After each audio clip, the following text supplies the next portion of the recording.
मेरे प्रियो, आज की इस आराधना में आप सबों का स्वागत है। मैं परमेश्वर के नाम में आप सबों का स्वागत करता हूं और परमेश्वर का धन्यवाद करता हूं कि प्रभु ने हम सबों को सही सलामत रखा और बीते सप्ताह में अपनी अपार आशीषों से परिपूर्ण किया है। और मैं विश्वास करता हूं कि बीते समयों में आपने जरूर परमेश्वर की आशीषों को परमेश्वर के वचन के द्वारा प्राप्त किया होगा। मैं परमेश्वर का धन्यवाद करता हूं आप सबों के मनों के लिए और परमेश्वर के वचन को और उन डिवोशन को सुनने के लिए जो बीते सप्ताह में मैंने आपके बीच में शेयर किया। आइए एक बार फिर से हम परमेश्वर के वचन की ओर अपने ध्यान को केंद्रित करेंगे और आज की इस आराधना में जब हम सब जुड़े हैं तो मैं विश्वास करता हूं कि परमेश्वर आपको अपने वचनों के द्वारा अवश्य आशीष प्रदान करेगा और आप आशीषित होंगे। इसलिए आइए इससे पहले कि हम परमेश्वर के वचन की ओर अपने ध्यान को केंद्रित करें, अपने मनों को तैयार करें आज की सुबह इस वचन को सुनने के लिए। प्यारे प्रभु, हम आपके पास आते हैं, हम धन्यवाद देते हैं सारी उत्तम आशीषों के लिए। प्रभु, हम धन्यवादित हैं कि बीते सप्ताह में प्रभु जी आपने हम सबों को संभाला, हमारे आने जाने में अपनी हिफाजत किया प्रभु, और अपने अनुग्रह में हमको छुपा के रखा, अपनी आशीषें हमारे ऊपर बना के रखी प्रभु। और हर एक रीति से भली भांति आपने हमें संभाला है। हमारे परिवार, हमारे घराने, हमारे बच्चों पर, बुजुर्गों पर, जवानों पर आपकी आशीष रही प्रभु। इसके लिए हम आपका धन्यवाद करते हैं प्रभु। एक बार फिर से जब आज इस पवित्र बेला में हम सब एकत्रित हैं प्रभु, हम प्रार्थना करते हैं कि अपने वचन के द्वारा हमें आशीषित करें। हम अपने आप को खाली करते हैं, हम अपने आप को शून्य करते हैं प्रभु, ताकि हम आपके वचन के द्वारा आशीष को पाने पाए। सारी बातों के लिए हम आपका धन्यवाद करते हैं। पवित्र आत्मा हमारा शिक्षक और सहायक हो, ताकि आज के वचन को हम समझने वाले हो सके। सारी बातों के लिए हम आपको धन्यवाद देते हैं, क्योंकि ये दुआ हमारे उद्धार का तो त्राण करता और फिर से जल्द आने वाले यीशु नासरी के नाम से मांगते, सुनिए, ग्रहण कीजिए, आमीन। मेरे प्रियो, मैं आज की सुबह एक बार फिर से आप सबों का आज की आराधना में स्वागत करता हूं और विश्वास करता हूं कि आप परमेश्वर के वचन से जरूर आशीषित हो रहे होंगे। बीते समय में मैंने विभिन्न विषयों पर परमेश्वर के वचन को आपके बीच में लेकर आया हूं और प्रयास किया है कि आप उन वचनों के द्वारा आशीष को पाने पाए। आज पुनः एक बार फिर से इस पवित्र बेला में आपके बीच में उपस्थित हूं, प्रभु के वचन को लेकर, उस डिवोशन को लेके, मनन को लेके, ताकि हम और आप आशीषित हो सके। आज का जो मेरा विषय है वो है सही नजर, और आज मैं उसी विषय पर आपसे चर्चा करने जा रहा हूं। जब बात आती है सही नजर की, तो दुनियावी तरीके में जब हम अपने संसार में, इस दुनिया में अपनी जिंदगी को व्यतीत करते मेरे प्रियो, तो हमें अपनी नजरों को ठीक रखने के लिए कई उपाय करने पड़ते हैं। जैसा कि हम जानते हैं कि इंसान का उम्र बढ़ने के साथ साथ उसकी नजरें भी कम होती जाती हैं, और इसलिए एक समय ऐसा आता है कि इंसान को अपनी नजरों को ठीक रखने के लिए न जाने कितने प्रयास करने पड़ते हैं, कितने उपाय करने पड़ते हैं। और हम इस चीज से अछूते भी नहीं हैं, क्योंकि हमें अपनी नजरों को ठीक रखने के लिए चीजों को या विषय वस्तु को देखने के लिए अपनी नजरों को ठीक रखना बहुत जरूरी है, ताकि हम अपनी उस विषय वस्तु को ठीक तरीके से नजर कर पाए, ठीक तरीके से हम देखने पाए। लेकिन अलौकिक दुनिया में क्या होता है, आत्मिक दुनिया में क्या होता है? आत्मिक दुनिया भी या आत्मिक बातों को समझने के लिए हमें अपनी आत्मिक नजरों को ठीक करने की आवश्यकता पड़ती है। और जब बात आती है उस आत्मिक नजरों को ठीक करने के लिए, अलौकिक नजरों को ठीक करने के लिए, या उस ईश्वरीय नजरों को अपनी जिंदगी में पाने के लिए हमें क्या करना है?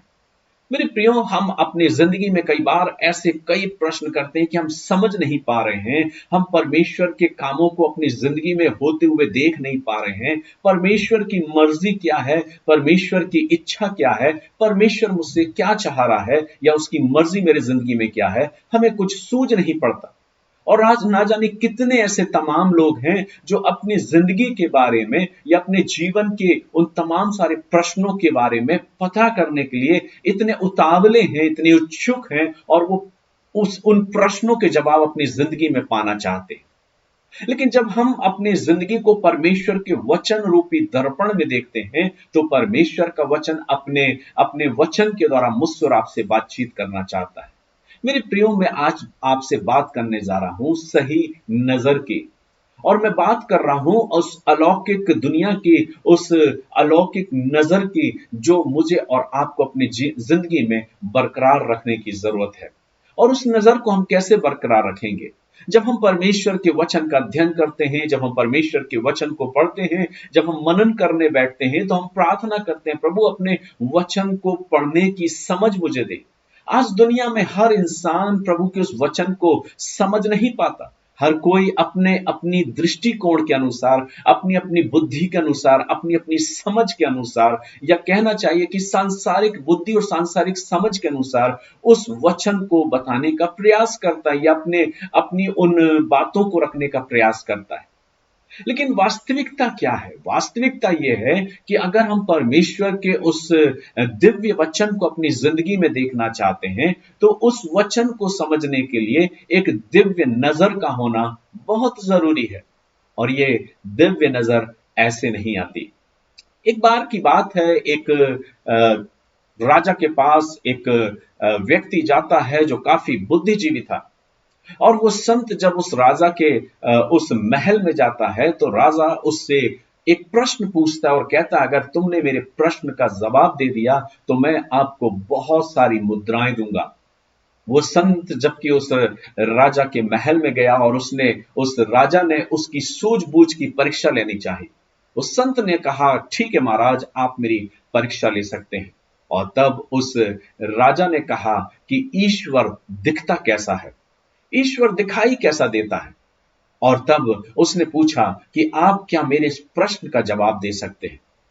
उस संत ने मुस्कुराते हुए उस राजा की ओर देखा और उससे एक प्रश्न किया और उसने कहा कि राजन, जब मैं तुम्हारे इस महल में आया तो तुमने मेरा स्वागत में कुछ भी मेरे सामने स्वल्पाहार नहीं रखा।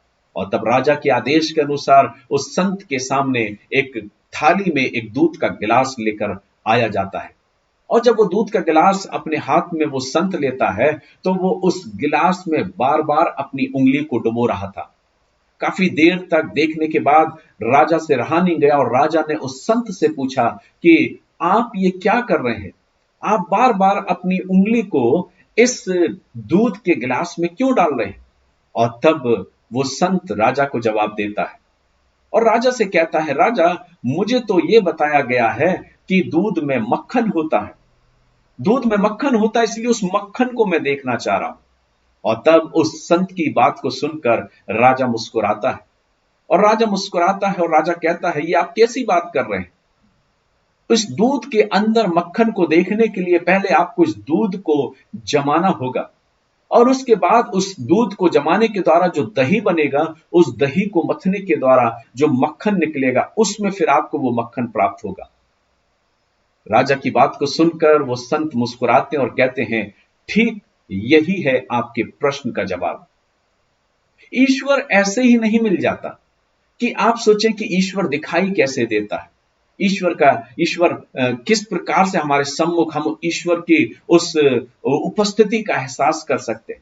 ईश्वर को देखने के लिए ध्यान की जरूरत होती है। ईश्वर को देखने के लिए त्याग की जरूरत होती है। ईश्वर को देखने के लिए कठिन परिश्रम, अर्थात आपको अपने जीवन में उस ईश्वर को प्राप्त करने के लिए तपस्या, ध्यान और मनन करने की जरूरत होती है। और जब आप ध्यान, मनन और चिंतन करते हैं, उसके बाद ईश्वर आपको दिखाई देते हैं। ईश्वर आसानी से आपको ऐसे नहीं दिखाई देंगे। और तब उस संत की बात से राजा सहमत होता है और उसे उसका जवाब मिल जाता है। आज कितने ऐसे लोग हैं जो इस बात को बोलते हैं कि परमेश्वर तो हमें दिखाई नहीं देता, ईश्वर तो हमें दिखाई नहीं देता है। हम कैसे जाने कि ईश्वर हमारी दुआओं को सुन रहा है, ईश्वर हमारी प्रार्थनाओं को सुन रहा है? हम कैसे जाने कि ईश्वर हमारे साथ है? और इसलिए मैंने आपसे कहा है कि हमको अपनी जिंदगी में सांसारिक नजर नहीं, पर उस देवीय नजर या दिव्य दृष्टि की जरूरत है, या उस अलौकिक नजर की जरूरत है जो मुझे और आपको उस ईश्वर से मिलाने की, एक साथ बांधने की तैयारी करती है। और इसलिए मुझे और आपको अपने आप को तैयार करना है ईश्वर से मिलने के लिए। क्या मैंने अपने आप को ऐसा तैयार किया है? परमेश्वर का वचन मुझे कई प्रकार से उन बातों को बताता है। जब हम वचन में बैठते हैं, मनन को करते हैं, परमेश्वर के पवित्र वचन को जब हम पढ़ते हैं, तो हम इस बात को देखते हैं कि स्वयं परमेश्वर अपने वचन के द्वारा मुझसे और आपसे बातचीत करता है। परमेश्वर का वचन बताता है कि मुझे और आपको अपनी नजरें स्थिर करने की जरूरत है, अपनी अपनी नजरों में उस रोशनी को पैदा करने की जरूरत है। और जब हम वचन को पढ़ते हैं तो उसका वो प्रकाशन, उसकी वो रोशनी मेरे और आपके अंदर आती है और हम परमेश्वर के वचन को समझने पाते हैं। मेरे प्रियो, आज मैं आपसे उस सही नजर के बारे में बात करने जा रहा हूं।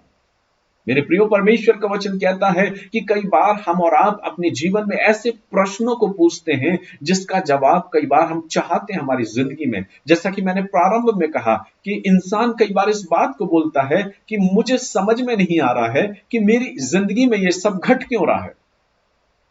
कई बार जब हम तकलीफों से होकर गुजरते हैं, परेशानियों से होकर गुजरते हैं, तो हम इस बात को कहते हैं कि ये सब कुछ मेरे साथ ही क्यों घट रहा है, इसके पीछे परमेश्वर का उद्देश्य क्या है।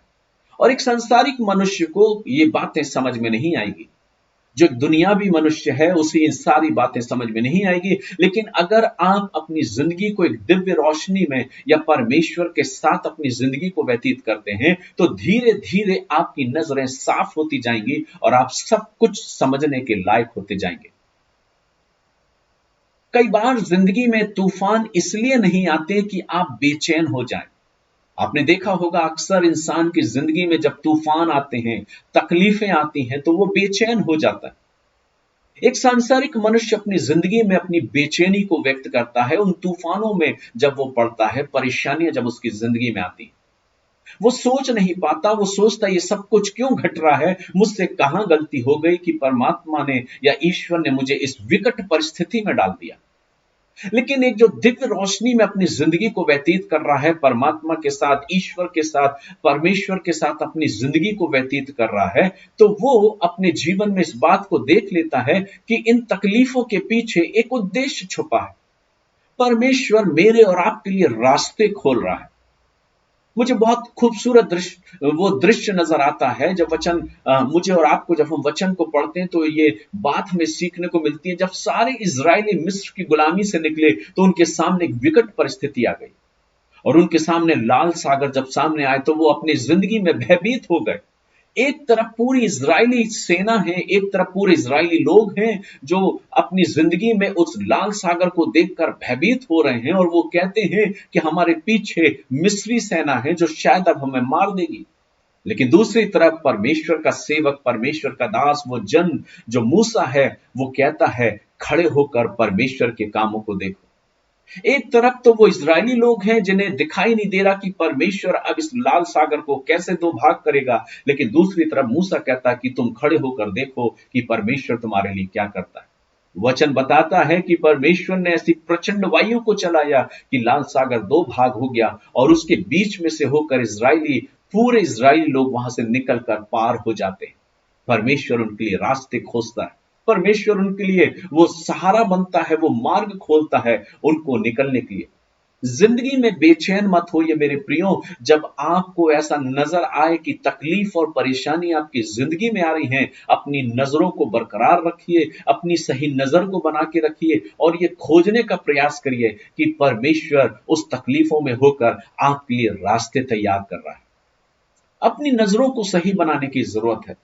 एक बार की बात है, एक संत के पास एक मनुष्य गया और उसने कहा, महाराज मेरी आंखों में कुछ दृष्टि दोष है और मैं चाहता हूं कि मेरी दृष्टि पूर्णता अच्छी हो जाए और मुझे सब कुछ ठीक नजर आए, सही नजर आए। उस संत के पास जाने पर जब उस व्यक्ति को संत ने कुछ सलाह दी और उस संत ने कहा कि तुम अपनी आंखों में सिर्फ हरियाली को देखो, जो ग्रीनरी है, जो हरा रंग है, उसको तुम ज्यादा देखो। जब उस व्यक्ति ने इस बात को सुना, संत की बात को सुना, चूंकि वो काफी धनाढ्य व्यक्ति था, उसने उस बात को सहमति बनाई और वो संत के पास से वो चला गया। लेकिन जाते जाते संत ने कहा, ठीक 3 महीने के बाद मैं तुमसे मिलने के लिए जरूर आऊंगा और तुम्हारा हाल पूछूंगा। वो शख्स अपने जीवन में बड़ा आनंद करता हुआ लौट कर चला जाता है और सोचने लगता है कि संत ने मुझसे कहा है कि मुझे हर कुछ हरा हरा देखना है। उसने अपने सेवकों को, अपने नौकरों को यह आदेश दिया कि मेरा पूरा घर जो है वो हरे रंग से पेंट कर दिया जाए, मेरे घर के चारों तरफ हरे हरे वृक्षों को लगा दिया जाए, मेरे घर में ग्रीन कलर का कारपेट बिछा दिया जाए, यहां तक कि मुझे हरे हरे वस्त्र पहनाए जाएं और तुम जितने भी सेवक मेरे घर में काम कर रहे हो, तुम भी सब हरे रंग के कपड़े पहनो, हरे रंग के वस्त्र धारण करो। मेरा शयन कक्ष, मेरा जो सोने का कमरा है, उसमें भी हरी चादर को बिछा दो, और मेरी जो कार है, मेरी जो गाड़ियां हैं, मेरे जितने भी चीजें हैं, साजो सामान है, सबको ग्रीन कपड़े से, हरे रंग से ढक दो। जब लोगों ने इस बात को सुना तो लोग बड़े आश्चर्यचकित हुए, चूंकि वो काफी धनाढ्य व्यक्ति था, उसकी आज्ञा को मानना उनके लिए जरूरी था। जैसा उसने कहा वैसा उन व्यक्तियों ने कर दिया। 3 महीने के बाद जब अपने कथन के अनुसार, जैसा कि संत ने कहा था कि मैं तुमसे मिलने के लिए आऊंगा, और जब उस शख्स के पास गए तो जैसे ही उस शहर में प्रवेश करे, उसने क्या देखा कि उसके घर तक जाने का जो रास्ता है वो सब कुछ ग्रीन कर दिया गया है। हर जगह हरा ही रंग, हरा ही रंग नजर आ रहा है। जब उसके घर में गया तो उसने देखा कि उसके नौकर चाकर भी हरे कपड़े पहने हैं, हरे रंग के वस्त्रों को धारण किए हुए हैं। उसकी जो साजो सामान है वो सब कुछ हरे रंग से पोत दिया गया है, और सब कुछ हरा रंग कर दिया गया। जब वो संत उस व्यक्ति से मिले तो काफी मजाकिया बात उन्होंने उससे कही, और उससे कहा कि मैंने तुम्हें ये नहीं कहा था कि तुम सब कुछ हरा कर दो, तुम्हें इतना सब कुछ करने की जरूरत ही नहीं थी, बस तुम्हें अपनी आंखों पर हरे रंग का चश्मा पहन लेना था, तो तुमको सब कुछ हरा नजर आता। उस संत की बात को सुनकर उस व्यक्ति को बड़ा अफसोस हुआ, और वो सोचने लगा, काश मैंने ये पहले किया होता, अपनी नजरों पर मैंने हरे रंग का चश्मा धारण किया होता तो मुझे सब कुछ हरा नजर आता। आज इंसान की कमी है क्या?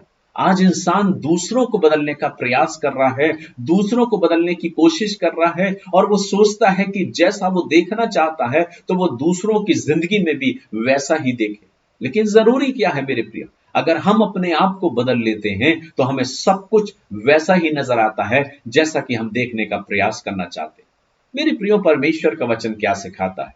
जो सही नजर की बात आज मैं आपसे कर रहा हूं, वो इस विषय पर कर रहा हूं कि क्या आज मेरी नजरें सही हैं? क्या मैं परमेश्वर के वचन को एक सही तरीके से देख रहा हूं, या मेरी जिंदगी जो परमेश्वर ने मुझे दी है, क्या जिंदगी में होते हुए कामों को मैं सही होते हुए देख रहा हूं या नहीं? और उस बात पर मैं आपसे आज, उस विषय पर मैं आपसे चर्चा कर रहा हूं। एक और बात मुझे स्मरण आती है परमेश्वर के वचन से, और कई बार मैंने आपके बीच में उस बात को शेयर किया है। वचन कहता है, जब परमेश्वर ने एलिय्याह से कहा कि तू जा सारपत नगर में, और वहां पर मैंने तेरे लिए भोजन का प्रबंध किया है। परमेश्वर का सेवक परमेश्वर की आवाज को सुनता है, जो परमेश्वर का जन है, परमेश्वर का सेवक है। और ऐसा लिखा है कि उस देश में अकाल पड़ा था, और अकाल के कारण बहुत से लोग भुखमरी में मर रहे थे। लेकिन वचन कहता है कि परमेश्वर ने एलिय्याह के लिए प्रबंध कर रखा था। एलिय्याह जाता है, सारपत नगर में पहुंचता है, और उसे एक स्त्री दिखाई देती है, और उससे कहता है, मेरे लिए थोड़ा सा जल और एक रोटी टुकड़ा लेकर आ। वो स्त्री कहती है कि मेरे पास कुछ नहीं, मैं जाती हूं, रोटी बनाती हूं, और फिर मैं और मेरा बेटा खा के मर जाएंगे। लेकिन एलिय्याह उस जगह क्या कहता है, मुझे नहीं मालूम कि आपने इस वचन को किस दृष्टिकोण से पढ़ा है या किस दृष्टिकोण से समझा है। अगर मैं और आप उस जगह होते तो मैं और आप क्या करते? हम और आप सबसे पहले ये आर्गुमेंट करते, ये प्रश्न करते, या परमेश्वर के सामने ये बात रखते, परमेश्वर जिस देश में अकाल है उस जगह तू मेरे लिए प्रबंध कैसे करेगा? अगर कर भी दिया है तो कौन से घर में मेरे लिए प्रबंध होगा? ना जाने कितने प्रश्नों की बौछार हम परमेश्वर पे कर देते। लेकिन हम अपनी नजरों को परमेश्वर की नजरों से देखने के लिए तैयार नहीं करते। लेकिन मेरे प्रियो, मैं धन्यवाद देता हूं परमेश्वर का, परमेश्वर के उस जन का, जिस जगह हम इस वर्णन को पढ़ते हैं। वचन कहता है कि एलिय्याह उठा और उस सारपत के नगर को गया, और वहां पर उसने वैसा ही कहा जैसा परमेश्वर ने उससे कहा था। और उसी विश्वास के साथ, उसी विश्वास भरी नजरों के साथ उसने सारपत की विधवा से इस बात को कहा कि तू जा, पहले मेरे लिए उस रोटी के टुकड़े को बनाकर लेकर आ, एक रोटी बना और एक टुकड़ा मेरे लिए लेकर आ, और हाथ में थोड़ा सा जल भी लेती आना। वचन कहता है कि एलिय्याह ने बड़े विश्वास के साथ अपनी आंखों में, अपनी निगाहों में एक विश्वास को पैदा किया। उसने उस समय उस नगर को, उस शहर को नहीं देखा कि चारों तरफ त्रासदी थी, चारों तरफ अकाल था, चारों तरफ सूखा था। उसका मन व्यथित नहीं हुआ। उसने अपनी नजरों में नकारात्मक चीजों को नहीं देखा कि अरे इस जगह मेरे लिए कैसे प्रबंध होगा। लेकिन उस विपरीत विकट परिस्थिति में उसकी नजरें सकारात्मक चीजों को देख रही थी।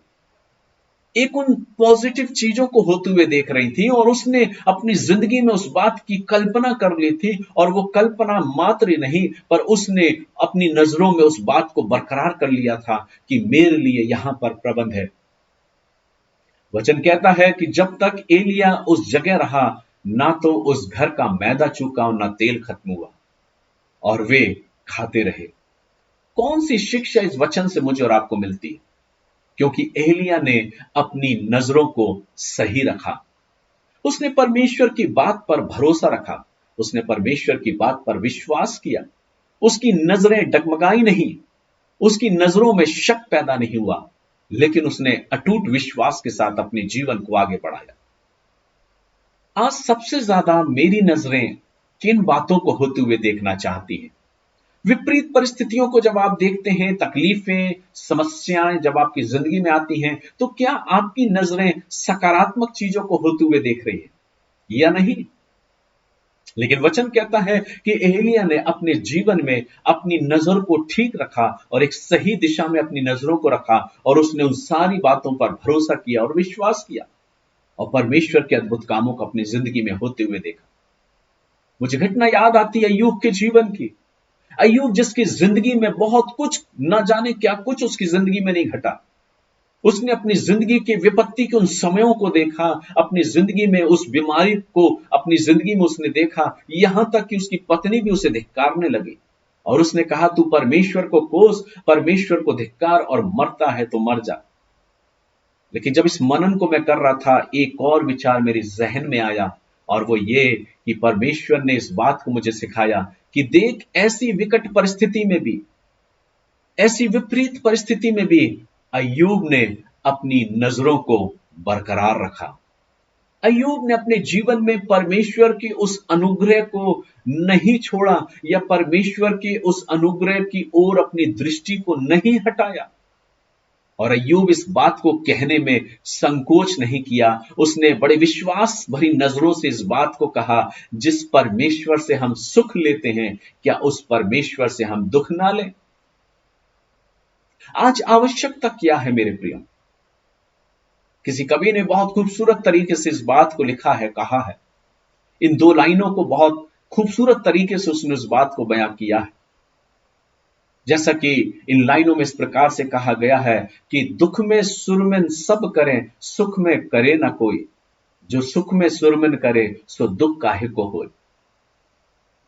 इस पंक्तियों के द्वारा इस बात को दर्शाया जा रहा है कि दुख में तो हर कोई परमात्मा को, ईश्वर को स्मरण करता है, लेकिन जब आनंद के पल होते हैं, सुखों के पल होते हैं, तब परमेश्वर को चंद ही लोग, ईश्वर को चंद ही लोग याद करते हैं। अगर हम दुख में भी अपनी जिंदगी में, या सुख में भी अपनी जिंदगी में परमेश्वर या ईश्वर को याद करते हैं, तो हमारी जिंदगी में अगर दुख आ भी जाते हैं तो हमारा विश्वास नहीं टूटता, हम उस परमेश्वर पर अटूट विश्वास रखते हैं।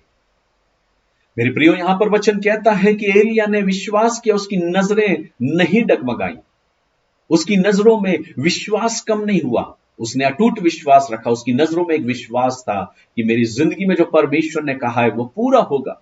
लेकिन दूसरी तरफ भी हमें इस विश्वास को देखने को मिलता है कि जब एलिया ने उस सारपत की विधवा से कहा, तो उसने भी अपनी नजरों को बरकरार रखा और अपनी नजरों को एक सही दिशा में किया, और विश्वास के साथ अपने अंदर अपनी नजरों में एक विश्वास को पैदा किया, और वो विश्वास उसकी जिंदगी में आशीष का वसीला, आशीष का कारण बना। आज हम और आप अपने जीवन में जो मसीह कहलाए जाने वाले लोग हैं, जो मसीह पर विश्वास करने वाले लोग हैं, मैं आपसे बात कर रहा हूं। कितनी बार हम अपने विश्वास में डगमगा जाते हैं। जब हमारी जिंदगी में तंगहाली आती है, प्रॉब्लम्स आती हैं, समस्याएं जब हमारी जिंदगी में आती हैं, क्या सबसे पहले हम अपनी जिंदगी में अपनी निगाहों को सही रख पाते हैं उस परमेश्वर की ओर, जिस परमेश्वर से हम आशीषों को पाते हैं, जो परमेश्वर निरंतर हमारी सहायता करता, मदद करता है? क्या हम विपरीत परिस्थितियों में अपनी नजरों में शक को पैदा करते हैं, या परमेश्वर के ऊपर एक सवाल पैदा करते हैं, क्या परमेश्वर को दिखाई नहीं दे रहा? क्या परमेश्वर को मेरी तकलीफें नजर नहीं आ रही? मेरे प्रियो, परमेश्वर सब कुछ को जानता है, वो सब कुछ देखता है। लेकिन आवश्यकता यह है, क्या मैं अपने जीवन में उस विश्वास को बरकरार कर रख पाया हूं, या मैंने अपनी नजरों को ठीक रखा या नहीं। आज मैं इस वचन के द्वारा आपसे यही बात सिखाना चाहता हूं कि जिंदगी में कैसे भी पल क्यों ना हो मेरे प्रियो, अपनी जिंदगी में अपने दिव्य रोशनी को, जो आपकी आंखों के लिए जरूरी है, जो अलौकिक रोशनी है, जो ईश्वरीय रोशनी है, उस रोशनी को अपने अंदर अपनी आंखों में कम नहीं होने दें। विपरीत परिस्थितियों में आप अपने अंदर उस रोशनी को पैदा करें। वचन कहता है जब सताव आया, और दानियेल के समय में वचन कहता है कि जब राजा नबूकदनेस्सर ने शद्रक, मेशक, अबेदनगो को जब आग के भट्टे में डाल दिया, जब उन पर सताव आया, तो वचन कहता है वो आग का भट्टा और अधिक धधकाया गया और उसमें और लौ पैदा की गई। और जब इन तीनों को डाला गया तो खुद राजा नबूकदनेस्सर इस बात को बोलता है, वचन बताता है, क्या हमने इसमें 3 शख्स को नहीं डाला था? लेकिन ये चौथा कौन है जो परमेश्वर के पुत्र के सदृश है, जो आग के बीच में दिखाई दे रहा है। और वचन कहता है शद्रक, मेशक, अबेदनगो को बाहर निकाला जाता। जब वे आग के भट्टे से बाहर आए तो वचन कहता है कि उनके हाथ पांव नहीं जले थे, वो ठीक थे। क्यों मेरे प्रियो, ऐसे समय में जब शद्रक, मेशक, अबेदनगो को ऐसी विकट परिस्थिति में होकर गुजरना पड़ा, उन्होंने कहा कि चाहे परमेश्वर हमें बचाए चाहे ना बचाए, लेकिन हम तेरी आज्ञा के आगे नहीं झुकेंगे। और वे नहीं झुके। वचन कहता है परमेश्वर उन्हें संभालता है, परमेश्वर उन्हें खड़ा करता है। कैसे? क्योंकि उनकी नजरों में एक विश्वास था। आज इस वचन के द्वारा मैं आपके अंदर एक विश्वास को पैदा करना चाहता हूं। जिंदगी में, इस संसार में रहते हुए तकलीफें, मुसीबतें तो आएंगी मेरे प्रियो। उससे भागने की अपेक्षा अपनी जिंदगी में अपने नजरों को बरकरार रखें उस ईश्वर की ओर, जो ईश्वर मुझे और आपको एक अलौकिक रोशनी देता है। और उन तकलीफों में भी रास्ते खोजने का प्रयास करिए। उन उन मुसीबत के पलों में भी अपने लिए मार्ग ढूंढने का प्रयास करिए। अगर आपकी नजरें ठीक होंगी तो आप परमेश्वर के मार्ग को जानने पाएंगे, उसकी योजनाओं को समझने पाएंगे। और अगर नजरें ठीक नहीं रही तो आप ऐसे समय में और व्याकुल हो जाएंगे। इसलिए जरूरी क्या है, मुझे और आपको अपनी नजरों को सही रखना है। इस संसार में रहते हुए संसारिक दृष्टिकोण से तो हमने बहुत कुछ प्रयास कर लिया अपनी नजरों को बरकरार रखने के लिए, लेकिन आत्मिक दुनिया में आपने और मैंने अपनी जिंदगी को कैसे अपनी नजरों को बरकरार रखा है। आज आवश्यकता है कि हम ये प्रार्थना करें प्रभु से, प्रभु मेरी जिंदगी में चाहे कैसे भी अवसर क्यों ना हो, लेकिन मैं अपनी नजरों को बरकरार रखूंगा, अपने अंदर उस विश्वास को कम नहीं होने दूंगा, और उन विकट परिस्थितियों में भी अपनी नजरों को ठीक रखते हुए उस आने वाले समय के अद्भुत कामों को अपने जीवन में मैं देखूंगा। और जब मेरी जिंदगी में वो काम घटेंगे, वो काम होंगे, तो मैं अपने जीवन में, अपनी जिंदगी के द्वारा विश्वास की उन गवाहियों को मैं दूंगा। आशा करता हूं कि आज का वचन आपने सुनकर जरूर आशीष को पाया होगा।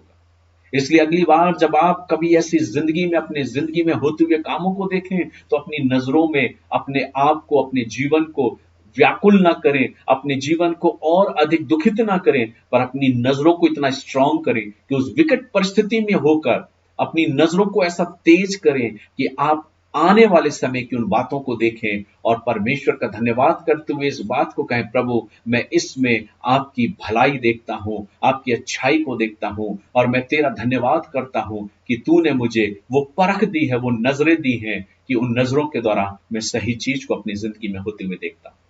इसलिए आइए हम अपनी जिंदगी में ये प्रयास करें कि अपनी नजरों को सही करें और परमेश्वर के वचन के अनुसार आत्मिक बातों को देखने का प्रयास करें, और अपनी जिंदगी में जब उथल पुथल हो तो व्याकुल ना हो, पर बड़े शांत और धैर्य मन के साथ परमेश्वर से प्रार्थना करते हुए उस अलौकिक रोशनी को, उस दिव्य रोशनी को अपने जीवन में आते हुए देखें, और परमेश्वर के उस काम की घोषणा करें, अपनी जिंदगी में उस बात की घोषणा करते उस बात को कहें कि मेरे लिए परमेश्वर ने सब कुछ अच्छा ठहराया है, परमेश्वर मेरे लिए प्रबंध करेगा। वो परमेश्वर जिसने अब तक मुझे और आपको संभाला है, वो आगे भी संभालने में सक्षम है।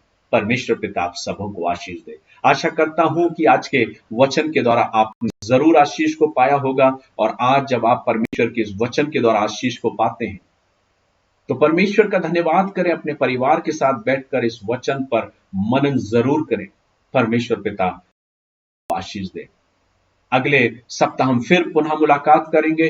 तब तक परमेश्वर अपने वचनों के द्वारा आप सबों को आशीष दे। परमेश्वर आपको अपने अनुग्रह में परिपूर्ण करे और आप परमेश्वर की आशीष को अपनी जिंदगी में होता हुआ देखें। आइए हम दुआ करें। सारी आशीषों के देने वाले प्रभु, हम आपके पास आते हैं। हम धन्यवाद देते हैं आज की इस वचन के लिए जो आपने हम सबों के लिए दिया है। वास्तव में प्रभु, हमें अपने जीवन में उस दिव्य रोशनी को पाने की जरूरत है ताकि हम अपनी नजरों को एक सही नजर बरकरार कर सकें और विकट परिस्थितियों में भी, विपरीत परिस्थितियों में भी प्रभु, हम एक सकारात्मक सोच के साथ, एक सही नजरों के साथ अपने जीवन में आपके होते हुए कामों को देखने वाले हो सके। हर एक सुनने वालों पर आपकी आशीष मांगते, प्रत्येक को आपके हाथों में देते हुए प्रार्थना हमारे उद्धारकर्ता प्रभु यीशु ख्रीस्त के नाम से को मांगते, सुने ग्रहण कीजिए, आमीन। हमारे प्रभु यीशु मसीह का अनुग्रह, परमेश्वर पिता का प्रेम, पवित्र आत्मा की संगति और सहभागिता और उसकी आशीष हम में से हर एक जन के साथ और हर एक विश्वासी के साथ अब से लेके युगानुयुग तक होती रहे, परमेश्वर पिता, पुत्र, पवित्र आत्मा के द्वारा, आमीन।